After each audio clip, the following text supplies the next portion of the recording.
தாய் தமிழ் உறவுகளுக்கு வணக்கம். அதிமுக விடுதலை சிறுத்தை கட்சிகள் மோதல். அதிமுக விடுதலை சிறுத்தை கட்சிகள் மோதல் என்ற தலைப்பில் இந்த காணொளியை காண்கிறோம். பெரம்பலூர் மாவட்டம் குன்னம் அருகே விடுதலை சிறுத்தை கட்சிகளின் தலைவர் தொல் திருமாவளவனின் சகோதரியின் மகன் இளையராஜா வசித்து வருகிறார். அருகிலேயே வேப்பூர் ஒன்றிய அதிமுக செயலாளர் செல்வமணி வசித்து வருகிறார். இருவருக்கும் இடையே காலமாக பகை இருந்து வந்துள்ளது. நீர்பூத்த நெருப்பாக இருந்த பகை தற்பொழுது எரிய ஆரம்பித்துள்ளது.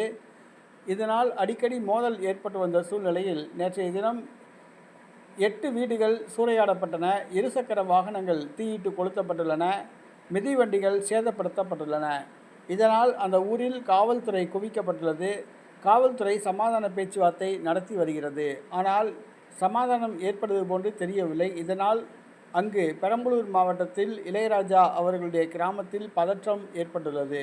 விடுதலை சிறுத்தை கட்சிக்கும் அதிமுகவுக்கும் மோதல் ஏற்பட்டுள்ளது. 2 கட்சி தொண்டர்கள் மத்தியில் அதிர்ச்சியை ஏற்படுத்தியுள்ளது.